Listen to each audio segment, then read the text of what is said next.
There are two ways to spreading light, Edith Wharton once wrote: to be the candle or the mirror that reflects it. The poetry of our first reading picks up Wharton's imagery and describes a woman clothed with the sun, a woman who reflects the undimmed glory of God. Throughout her life, Mary reflected, in her own words, magnified that light. And now she stands bodily in its presence, reflecting the glory of God toward earth, toward us. But a mirror reflects everything that faces it. And so on this Feast of the Assumption, as we look at Mary, we can catch a glimpse of our own faces bathed in the light that she reflects. Pope Benedict wrote in his encyclical, Spes Salvi, with a hymn composed in the 8th or 9th century, thus for over 1,000 years, the Church has greeted Mary, the Mother of God, as Star of the Sea, Ave Stella Maris.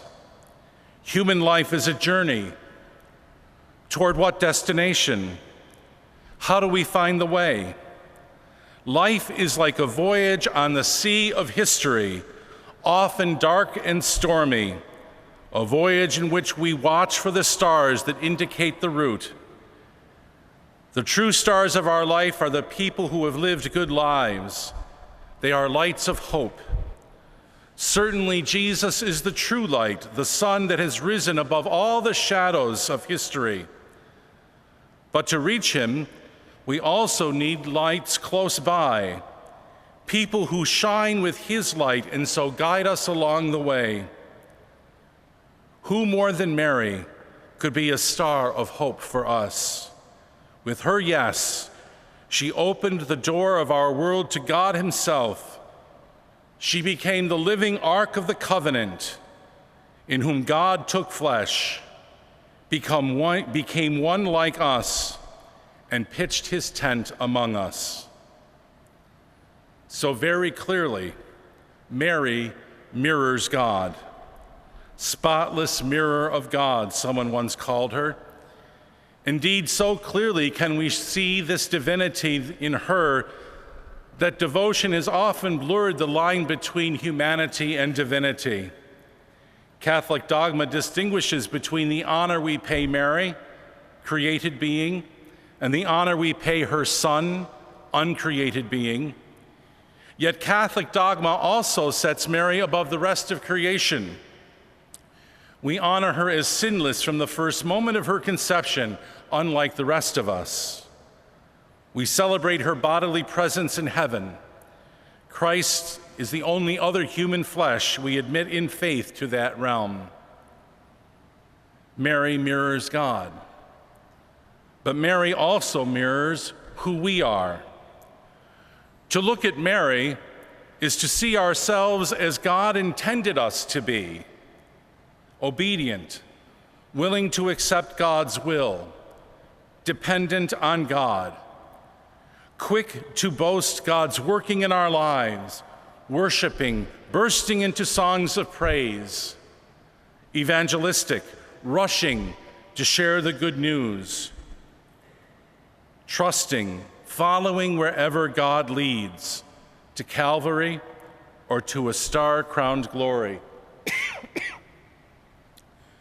To look at Mary is to see who we are, freed from sin by her own Son death and our participation in his life through baptism, bearing God in our flesh by our participation in the sacrament of the Holy Eucharist. Mary also mirrors what we will be. Mary stands bodily in the presence of God, clothed in the flesh that she wore on earth. When the Assumption, the oldest Marian feast on our church's calendar, was first celebrated, it was an affirmation of what we profess every Sunday in our creed. We believe in the resurrection of the body and life everlasting. In spite of belief in the body's eternal destiny, Christians over the centuries have long viewed human flesh with some suspicion. Fears of our body's hungers and passions, mistrust in its limits and frailty, dread of its dissolution in the grave. At the same time, we cannot imagine being ourselves without our bodies.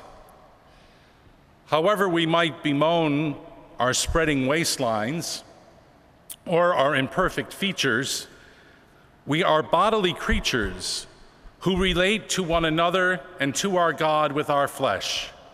We see and hear, we touch, we taste and smell, we think as marvelously made physical beings. We recognize one another as bodily beings, and we miss those who have gone ahead of us through death's door in painfully physical ways. We speak of our destiny, our eternal destiny, in physical terms. We talk about seeing God face to face. We talk about sharing in God's eternal banquet. We talk about resting in the arms of God. At this banquet, we rejoice that Mary's privilege will indeed one day be our own. So our prayer today is that Mary will be our light, will be the star that lights our way on this journey until we come to share the home that Christ has prepared for us from the beginning of time.